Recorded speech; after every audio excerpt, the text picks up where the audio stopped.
you know when you know. It's so weird. It's like a light switch goes off that you can never turn off. And you're like, well, you can't deny it. Yep, and that switch went off I didn't in 7th grade. Yeah. Like, that's crazy. I really do remember. Like she was wearing her Betty Boop T-shirt. Dude. In reading class. Dude. She came in there. I think it said Misbehavin'. Yeah, Misbehavin' or something like that, you know?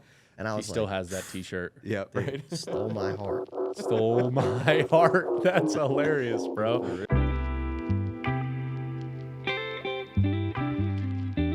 What is up, my dear friends, and welcome back to another episode here on the Honey, I'm Home podcast. I am your host and relationship coach, Tylerjoestratton, and today we are going to be talking about why is commitment worth it? And today is not just an episode with me in it. I know, thank God. Today I have two very special people in my life. I don't want to call them guests. They are more than guests. They are friends. They are brothers. These individuals are who I hang out with more than my wife most days. And today we're going to be talking about why is commitment worth it, and ultimately talking about loyalty and why it's important for us to stay loyal. But before we dive into that, my dear friend, I want to share a quote with you because I felt like this is really the essence of the message today. And it says, "Loyalty is the strongest glue which makes a relationship last for a lifetime." And I don't know about you, but I never went into a relationship thinking that this was only going to be a seasonal thing. You know, I went into a relationship knowing that whoever I was with had the wife material from, I mean, as young as I can remember to like this very day. And so I want to bring on two powerful individuals, two men that I look up to. They're two married men, and I think you guys are really going to enjoy this conversation because I always enjoy my conversation when I'm with these two. But before we, like I said, dive into that, and if you're still struggling to move on and to create happiness after your heartbreak, and you're ready to reclaim your life and find some independence so that you can make yourself happier without relying on someone else to do so, be sure to check out the free link in the show notes below. There you will find a free How to Move On training so that you can finally take back your life and your future and your relationships. So now on to today's episode on why is commitment worth it. Today, guys, we are going into some questions that I have that I've been thinking about a lot lately as a married man, as we all are. And it's this. It's, you know, I think that there's been a lack of commitment is becoming more and more of a problem in our society, right? Mm-hmm. Like, I feel like commitment is something that a lot of us struggle with, you know, and as a married man myself, I want to hear from you guys on what it means to you. And, you know, first off, let me start with this. Vinnie, I'll start with you, and then I'll go over to Swing. You know, you've been married for how long now? Oh, geez, 2016. So what is that? 8 years, 7 years. I don't know how old I am, so this is not a, what is it? 17, 18, 19, 20, 21, 22, 23, 24. About to be 24. Yeah, 7 years. That's crazy, dude. 7 years. My wife and I haven't even been together for 7 years yet. Really? Yeah, we've been together for 6 years completely. And I just met her in 2017, got married in 2022. So we've been married for, you know, almost 2 years now. Yeah. So you definitely have some years on us, not only in marriage, but you guys also, your story a little bit is it's wild, yeah. Pretty crazy. You want to share a little bit about how you and your wife met and when? And that's why, like, I think I just genuinely don't pay attention. Like, dates and, like, years to me, like, literally outside of here, I cannot remember any numbers.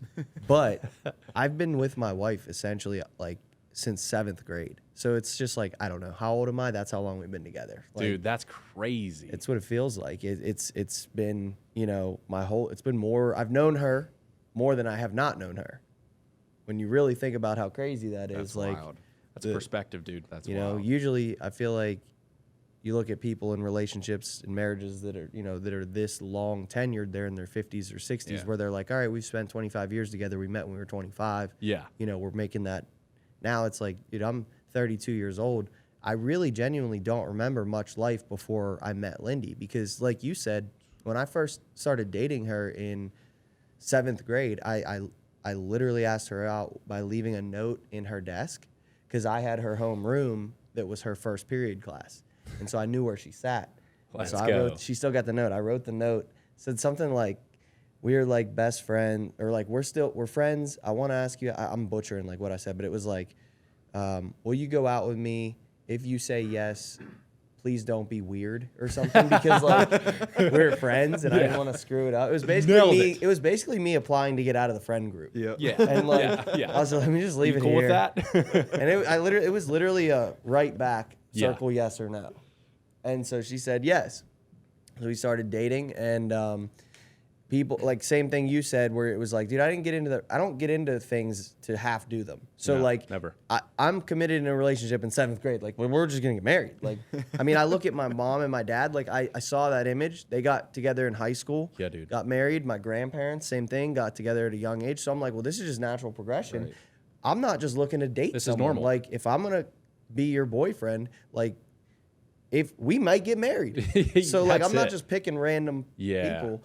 And you know, it turns out that other people saw it too, and they started saying like, oh, you guys are gonna get married. You guys are gonna get married in 7th and 8th grade, bro. And I remember panicking hard and being like, hold on, like, you guys see it too? Like, because I It was feel- cool when just I saw it. But Yeah, you guys see it. You guys see It it is- too? Oh, this it's is real. really a thing. So I started like just walking past her in the hallway, and Did you ever give her a promise ring or anything like that? I did actually, yeah. dude, those were the thing. When we It might still graduated be. high school. Yeah. Yeah. Dude, good for you. Sorry, I didn't mean to interrupt. No, but that yeah. was I mean, that was a thought. Long-winded story here of how we met, but like, you know, it was really like that from day one. Like, I really saw like forever potential with her from Yeah.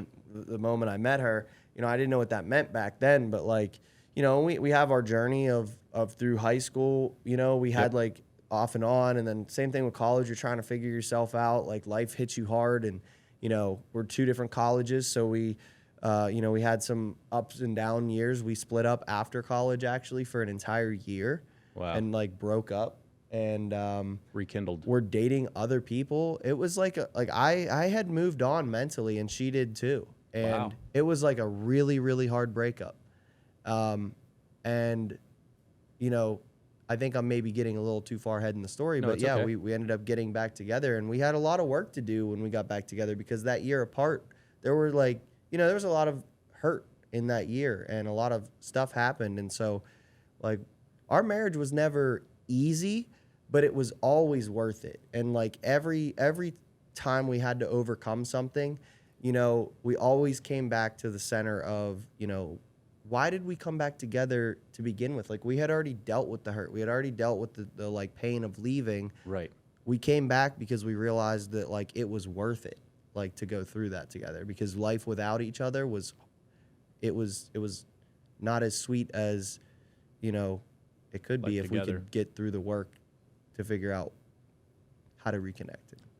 I love that story simply because I feel like it's the adversity, challenges, and struggles, turmoil, and pain that can really glue 2 individuals together. It's like, we've already made it through the tough times, so it's like, and whether, you know, that we still have ebbs and flows of tough times, right? That's inevitable. That's all part of the relational, you know, heartbeat, so to say. But inevitably, you know, every time my wife and I went through a tough time, I feel like it gives me another reason why I want to stay by her, because we make it through those tough times, and we learn about each other. And the more you learn about each other, the more intimate, the more like, dude, it's really cool to, outside of like a friend group, to get to know somebody and really know them. Like, Yeah. all of them. Like, some people might think that that's like a little bit like boring, right? It's like, well, I know what she's going to say. I know what she's going to do. Like, I know how she's going to react. But it's like, thank God I know that, because it's not such a fearful place where I'm like, I don't know how to react. I don't know what to do. Like, Right. no, I've got my life figured out, because I know who she is. And it really helps me to be more progressive in the essence of taking bolder action and understanding what I can and can't do. And like, Yeah. dude, there's a lot of greatness that comes with those moments of struggle in my own personal marriage. Now, Logan, I want to ask you, my dude, because I really don't know. Like, genuinely, I really never asked, but I do know that you're also married, and talk about, you know, how you two met, your story, and how long you've been married. And So I also got married in 2022 Let's in go. August. So it's been, what, a little over a year? Yeah. About a year and a half almost. Yep. And then same as you, it's like I haven't known Jamie for 7 whole years yet, and you've been married for 7 years, so that's wild to like put in perspective Right. too. Like, and then the fact you've known her longer than like you haven't known her, it's another crazy thing. But like, I met her at Primanti Brothers. I was the manager there. She was one of the servers. That's probably forbidden and not supposed to be in the employee handbook. Yeah. But yeah, that's how that happened. That's hilarious. It just like me and you've talked about it before. It was just like I think the first night we went out, I just knew, and like everybody talks about that, like when you know, and you're just like, yeah. You can't right. explain like, that, can you? it's- That is the best feeling way to is put it. Wild. When you like, know, you know. Yeah. Like, it's like, how do you know? Well, you know when you know. It's so weird. It's like a come on. light switch goes off that you can never turn off. And you're like, well, You can't deny it. Yep, and that switch went off I in didn't turn- 7th grade. Yeah. Like, That's crazy. I really do remember. Like she was wearing her Betty Boop T-shirt dude. in reading class. Dude. She came in there. I think it said Misbehavin'. Yeah, it did. Misbehavin' or something like Yeah, it that. did. You know. And I He was still like, has that T-shirt. Yep, right. stole my heart. Stole my heart. That's hilarious, bro. For real, She- that's she that's claimed- exactly what it is. Like, Yeah. you just know. She claimed she was wearing a different shirt, but I remember. I have a photographic memory. right. Yeah, you're the artist. You are the artist, Yeah. so that makes sense. That makes sense. So you guys met at work, which is, a pretty, from my space anyway, it is pretty normal for people to meet up at work, as long as, I don't really suggest that ever. Because it's like it can, especially if it's your career, Right. And I'm not saying that was or wasn't your career, Right. Clearly it's not, Right. but like, it's okay in those certain situations and scenarios. But when someone's in a career with them and something does go south, dude, not only does everything fall apart if that relationship falls apart, but so does your finances and your career, and it just too much change that takes place. So you're kind of setting yourself up for a potential, letdown or downfall. So for you to be able to do that, which is kind of cool, because it's like, there's a statistic that says the number one place where relationships end up cheating on one another is the workplace. So it's like the more time you spend with, like, for example, the opposite sex, the more attracted you become to the opposite sex. So it's like with workplace relationships, why they happen is because you spend so much time with them, you get to know them, and that builds a curious intimacy that takes place in the mind, right? It's like, I really just like them. We always talk, we joke, you know, all of those. Oh, it's innocent. It's innocent, Yeah. until it's really not, because here's the truth behind it that a lot of people don't understand, is that our minds have been wired a certain way. It's to survive and to reproduce. Like that is the way that we're hardwired, biology, right? It's like it's proven that we're here to make sure that we don't die. And how do we do that? We also reproduce. So eventually our brains will turn into just like that regular mode and think of those things. So that's part of the conversation. Why I bring this up is because, I've always been the type of person that has been, not so much like fluid in my relationships. Like I've never jumped around from a person to a person to a person. And clearly, I mean, it doesn't sound like you have either. And I don't believe, So it's like, there's so many people out there, or like on social media. Man, this is a big one. Like, you just see freedom of people like living independently, like single life is like a good life because you have options, you have choices, you don't have to settle down. But like, I've always scratched that, dude.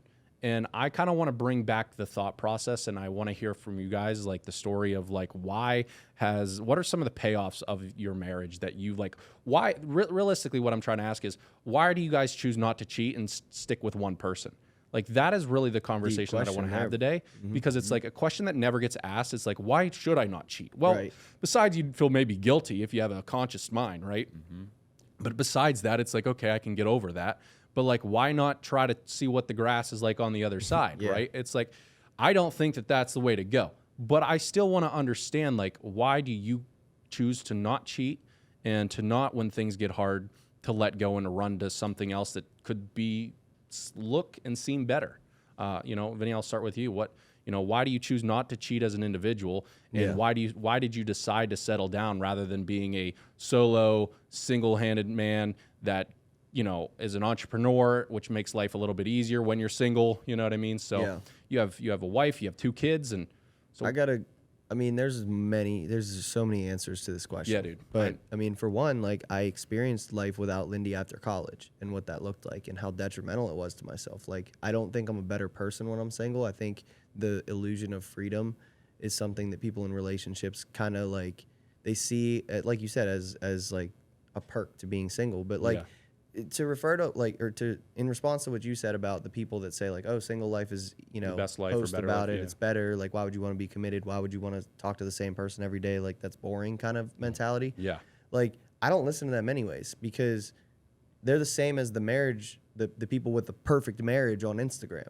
The people that are like trying to project something one way or the other, I just don't have time to pay attention to it because you're not living in reality. If you're married, it's hard, it's messy, it's not perfect. If you're single, guess what? There's parts of it that suck just as good as the freedom that you feel. Yeah. Like, because when you feel lonely, you feel lonely. Yeah. And it's like, but guess what? In a marriage, sometimes you can feel lonely if you aren't communicating right. Yes. And if you're single, you're not physically lonely, but like emotionally, you might be lonely. And so there's like an ebb and a flow to every aspect of life, you know, when it comes to relationships. So like, I just returned to like, you know, the reason that I don't cheat, it's not because, you know, I feel like God would be mad at me. It's not because I feel like, you know, I don't want to hurt her feelings or like, I love myself first. And I know the way that, like, I know the weight that I would have to carry on a day-to-day basis in order to like cover up a messy situation in my life. And I know that I would not be able to operate at a level that my family and my kids and even before I had kids, like people rely on me. Right. And I love myself enough to not want to have to carry a weight that I don't have to carry in my life. All of those things are true where it's like, I don't want to hurt my wife. I don't want to see her go through that. Those are all true. But if that's the only thing that's keeping you from it, when she pisses you off and you decide to go elsewhere, it's not going to maybe keep you from doing it. You have to love yourself enough and be able to look in the mirror. And I think people, yes, your partner gets hurt, you know, if you are not loyal. But like at the end of the day, man, like how much do you respect yourself if you can't even lie to or if you can lie comfortably to the closest people in your life? Like, and I'm not shaming anybody who's dealt with this or, you know, maybe they've made a mistake in their life. I'm not saying it's okay, and I'm not saying it's not okay. But I think that's the core issue is everybody tries to get to the whole like, you know, like, oh, she nags me or like, you know, like at the end of the day, man, like if you commit yourself to somebody and you tie that knot, like at the end of the day, man, like you either honor it and you love yourself enough to keep your own word or you don't. And that's to me the source of it. That's how I stay faithful. That's how I stay the person that she needs me to be, is to love myself first. Dude, I love that. And it is, I think there is truth behind, like, you do kind of have to learn to love yourself before you can love another. But there is also truth, and I've been playing around this recently with my life, is like, sometimes it's hard for me to love myself, but the reason why I can love myself now is through my marriage because she loves me. Yep. Right. So it's like what you're missing out on. Like before, like there's a lot of people that come to me that are like, well, how do I know if I'm ready for a relationship when I still don't love me? Well, I'm like, I don't know if I ever will truly fully love me because I know all of my like blind spots, right? I know all of the things that I don't do that let me down, right? And so it's like Nicole has taught me how to love me because she loves me.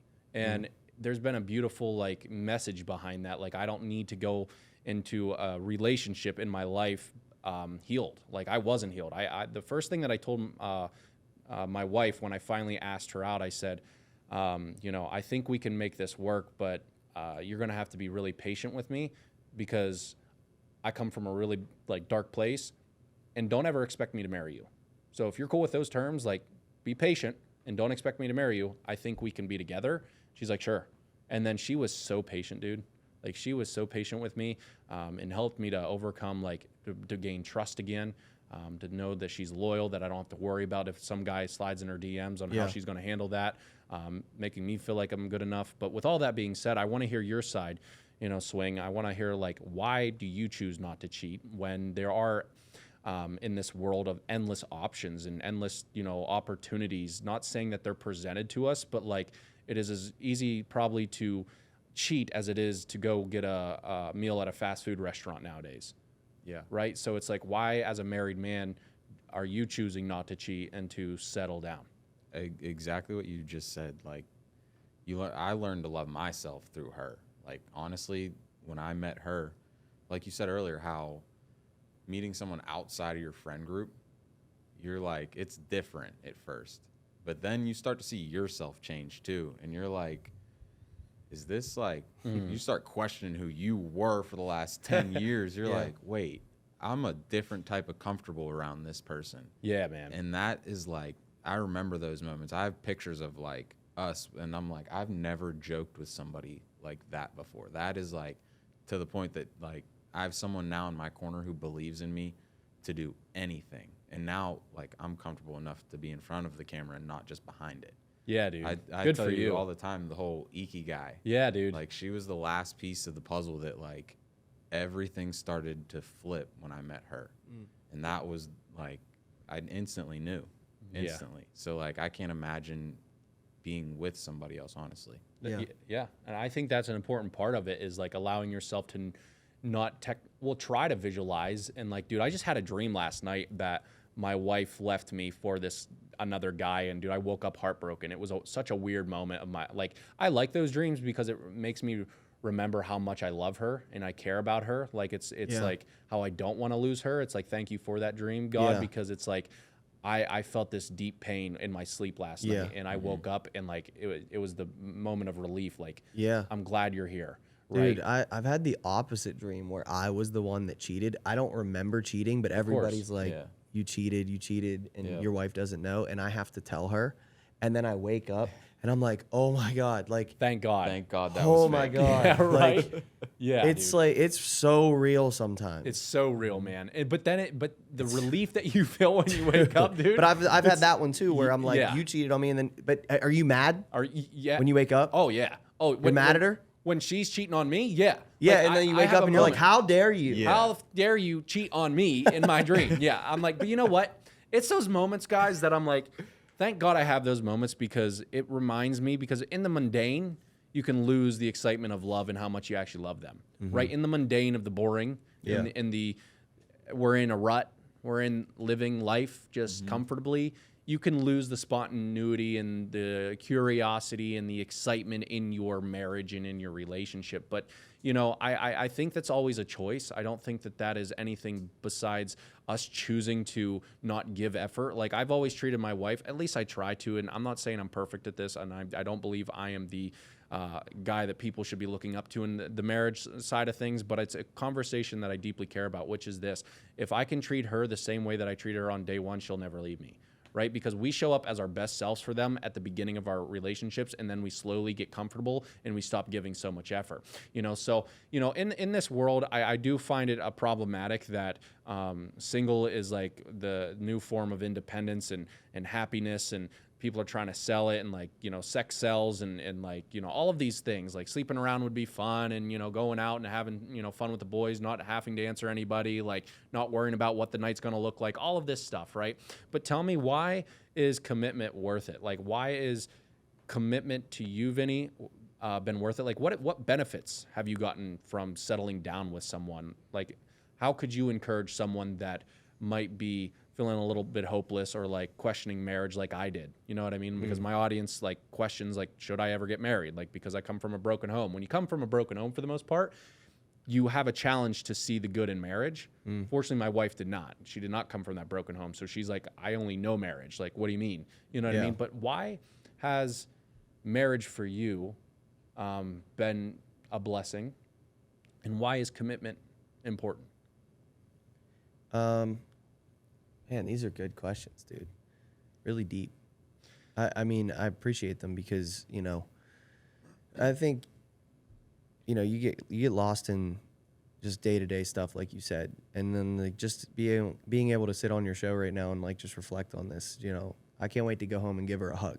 Right. And things haven't been easy lately. Like it's never easy. there's always something that, like, whether it's a car or, like, there's Yeah. always something in a marriage that, like, it's the elephant in the room that you're like, but man, being committed, is that the question? Yeah. Being committed is like, you get to acknowledge the elephant, Yeah. and then, like, but it doesn't control you. It's like, we choose that no matter how big that elephant is, we're going to address it. Yeah. And then we're going to move past it. And we're going to figure out a way together to get this elephant out of the house. And, like, I have a teammate, like a real teammate that, sometimes my teammates on the team, like, let's get on the same page here. Yeah. But, like, at the end of the day, like, we either win together or we lose together. And I love her so much because I've seen her grow up, dude. That's the crazy part. Like, I literally know little Lindy. It's not like I see pictures of her. Yeah. Like, I know who she was. And now that I have my daughter, and I get to, like, pretty much watch Lindy, like, what's really crazy is Veda's 4. Essentially, in 7 years, Veda will meet me if she lives. Dang. Like, that's crazy. That's crazy. So that's why when, like, dude. Brian brings his kids in here and they're all joking around about how he loves Veda, and I'm like, listen, boy, like, I see you. Like, okay, like, I know this ain't no joke, but like, I get to love my wife through watching Veda grow up because she is, like, kind of a spitting image of her, and so I'm learning to love her in a different way. And again, man, like, I never want to come on this show and just say that life is perfect, 7 years into a marriage, but, like, the commitment is never a negotiable, and that is peace. Knowing that somebody knows me fully, I can't hide in my house. I cannot hide him. There is nowhere on this earth that I can. I go in the basement and make art, but guess what? The playroom's right there, so I might be able to hide from Lindy, but the kids are right there, and I can't. Gotcha, bro. Like, it's real life, dude. Like, when you can take the mask off and let somebody else see you for who you are, like, there's so much freeing in that. So much freedom, dude. No, I do, and I didn't mean to interrupt or stop that flow, but, like, it was crazy how much freedom that I felt when I committed to my wife. Like, I thought that there was gonna, like, everyone's like, you don't want to settle down, like, don't settle down, don't do it, like, you're gonna be stuck. Like, no, I cried because of the freedom that I felt. Like, I get to, like, this is, like, my ride and die. Like, this is, like, when everything hits the fan and we're at our lowest, I got her by my side, and guess what? She's just going to tell me, we'll get through this, and that's enough. Or it's a simple hug. Like, the what you create in a long-lasting relationship, dude. I would give anything to get the world to experience that amount of, like, connection, that amount of intimacy, that amount of love, that amount of support, and I'm not saying every relationship is like that, and unfortunately they're really not, but ultimately I do agree with you that it's what a beautiful blessing, and I think that's part of the blessing of being in a committed relationship is you get to watch each other grow, right? And that's hard to do in my eyes, because it's like when we say watch each other grow, it means watch each other change. And then to still love even in that change, because it's like I loved who you were, and now you're this individual now. And it's, like, different than who I fell in love with. And I've got to learn unconditional love along the way to make sure that we continue to work out, because it's till death do us part. That's what we swore. So it's like, until that day comes, like, I've got to make sure all marbles are in. Like, I'm everything, right? Like, even the parts that I'm, like, struggling to love. I'm like, well, I love that one too. You know what I mean? Like, that's just how it is. But going over to you, Swing, the question that I asked, to reiterate it a little bit more, is, why is commitment important to you in your marriage? And, what are some blessings that you feel like your marriage has brought that maybe the single life couldn't bring? As an entrepreneur, you escape the illusion of the freedom. Like, that illusion of the late night hours when you don't have to answer to anybody. Like, I feel like a lot of us put those hours in because we were just running from stuff. Like, we were running from thoughts we didn't want to address, and that just pushes you to work. Like, you're like, if I can just get lost in this work, well, then it shifts into, like, I have to get home. And then when you get home, that person is on the same mission, and they're not, like, just judging your thoughts that were stuck in your head. Like, they're like, yo, what's wrong? Then you find that freedom that you were just talking about, where it's like, what's wrong? And you're like, oh, nobody's asked me that in a while. Yeah. Like, Thank Bob you. Yeah. or Mikey just Yeah. did. Like, it was just like, ooh, sometimes you just need that. And then you have the ultimate teammate. Like, there's times when she tells me stuff I don't want to hear. And then you go put the mirror in front of your face and you're like, man, I got to get it together. Yeah. Exactly like you said. Like, sometimes your teammates, my teammate holds me accountable.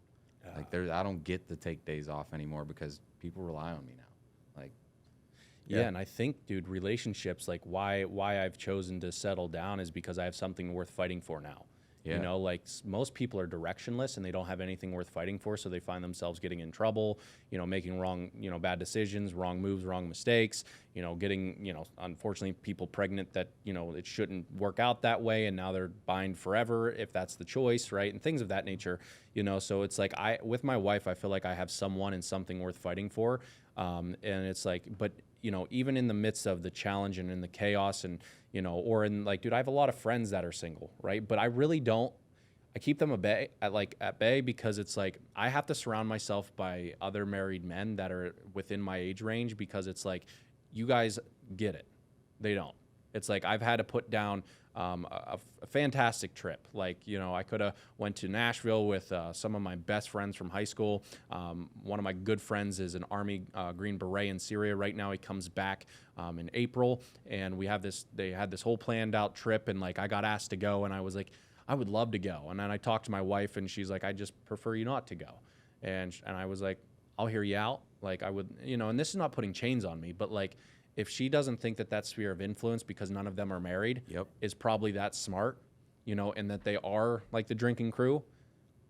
Brian says it all the time. Your wife's judgment, like she doesn't miss when it comes to you. Yeah. Like when it comes to people that walk into your life, your wife is right 100%. 99% of the time. Yeah. So I'm like, as much as I'm like a little bit like, man, I really would have wished I could have spent some time with my guys. But like, if they want to spend time with me, they come to me. Yeah. Like, and that's just how it's going to have to work because I'm married and I don't want to put myself in a position in which I lose the committed and people woman. look at that and they'll say like, "Oh, you changed," or "Oh, you're," dude, you know, like 100%. You know how much crap you get from your boys? Who wears the pants in your right. relationship All the time. Like, you hear all that, and it's like, bro, like when you're so comfortable in your own skin, like, dude, I've heard it all. Like, and it's I don't care. I genuinely you think I care about you roasting me more than having to tiptoe around my house because I went against what she told me that she wanted me to do. Like, you think I'm worried about you? Or like going to bed where you guys are like on back to back and not talking to each other. You guys you know what I mean? It's like, am I the one that has to break the ice? Well, I am the husband, so I have to break the ice and apologize even if I don't want to apologize, right? It's like, it's your job. There are those moments, right? Yeah, the icebreaker. It's like,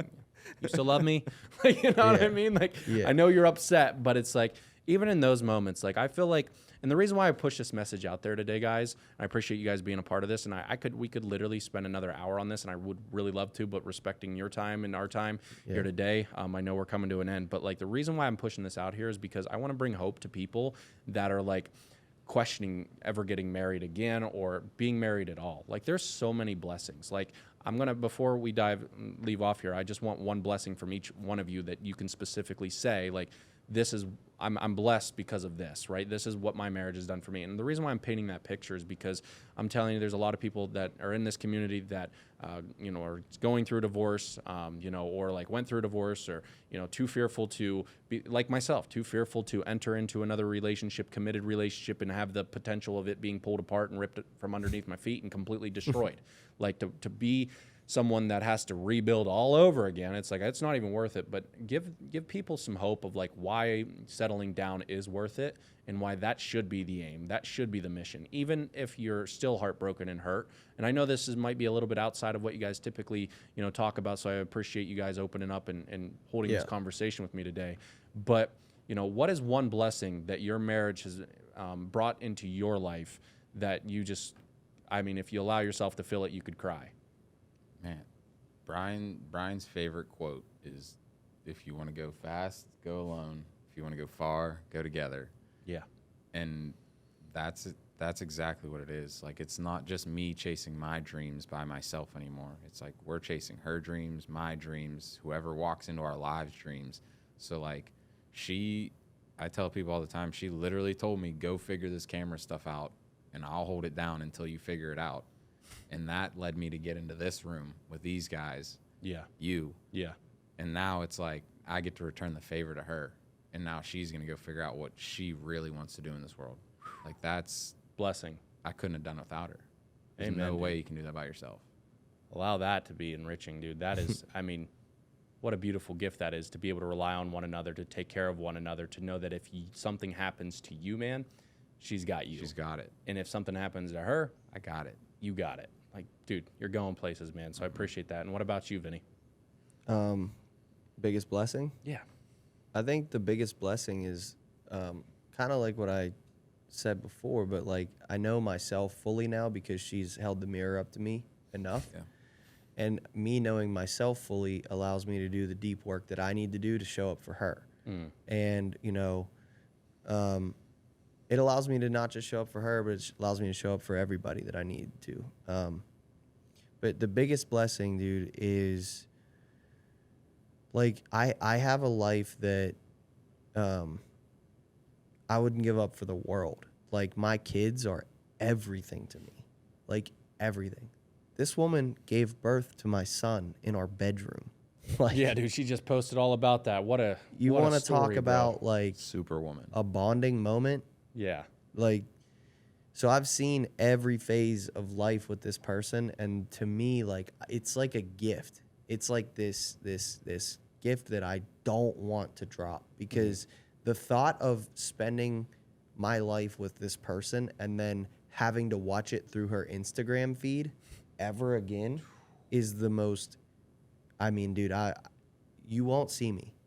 Yeah. Like, I will isolate. Like, if things, I'm not, listen, this is what always gets, like, but I always get, I always go the furthest extent because it allows me to keep myself from ever getting there. If you don't think about the worst case scenario and how Facts. bad that hurts, if you don't allow yourself in those depths of your thought to sit there and just go, what does life look like without my wife?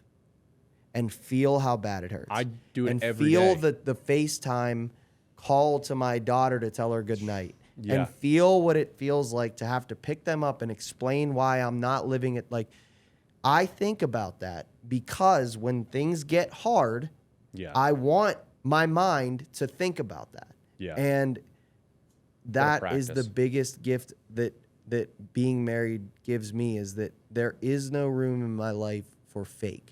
There's no room in my life to go through the motions. Everything that I do, I put everything I have into it. And that is honoring my wife. That is being committed to my wife. And I'm also, you know, a faith-driven guy, man. And I stood there and I told God that I would love her like Christ loves the church. So Amen. It's like, you know, the church isn't a building. The church is the people that Christ died for. So I have to be willing to die to not only myself, but everything in this world for my wife in order to honor the relationship that I have with God.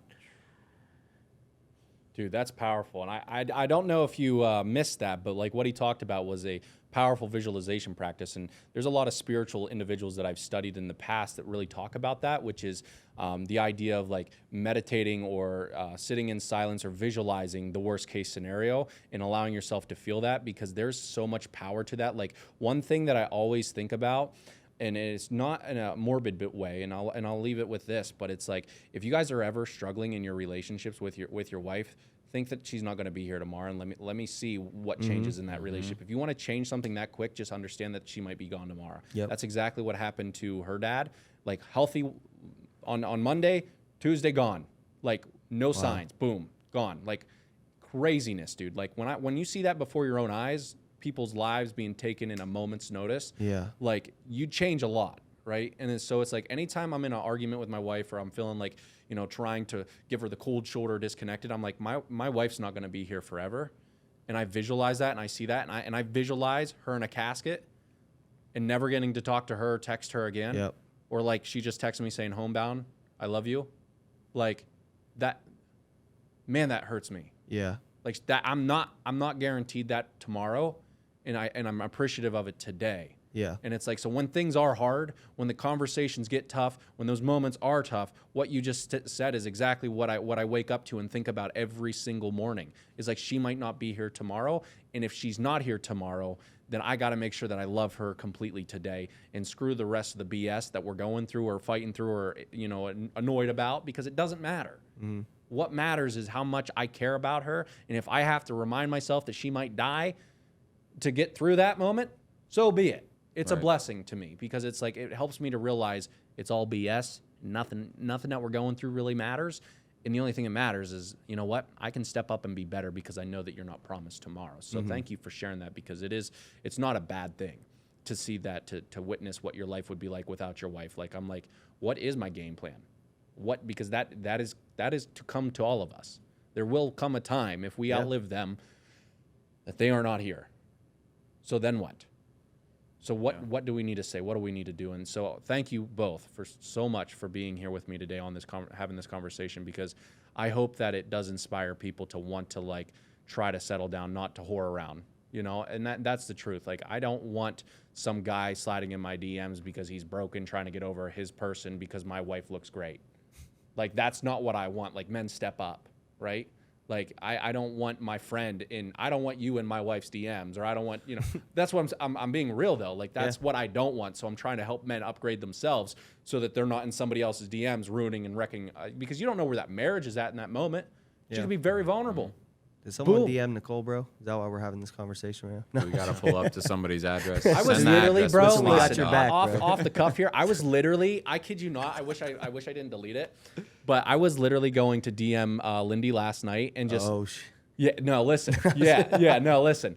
And just transparently, just being like, I want you to know that I'm with Vinnie 100% all the way. Like, hey man, listen. Anytime you want to send that to my wife, go ahead. Tell her how good of a husband I am. And I was like, if you ever are sure, just send it. This is why I didn't. I was like, well, it's gonna be weird if she doesn't end up showing Vinnie, and like, I'm like, she might not tell Vinnie that I sent that, and then I'm like, I'm in a really weird spot, like, and I'm just like creeping around the corner, like waiting for you to like say something. I'm like, yeah. But it was just a support message, just being like, because our conversation yesterday, man. Did Nicole tell you what I DM'd her last night?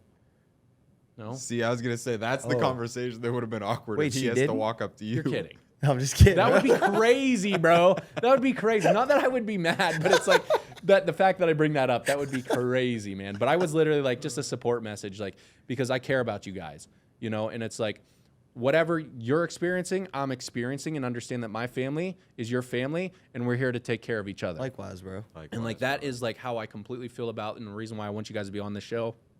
Oh, excuse me. But there you have it, my dear friends. This is another episode of the Honey, I'm Home, where we are talking a lot about how to lead a home and the importance of relationships. So if you found this episode helpful, supportive, encouraging, and or uplifting, be sure to do me a favor and share this podcast episode out with 1, 2, or 3 of your friends, so that you can get insight, as I'm choking here, so that you can get insight on how you can improve your love life and relationships.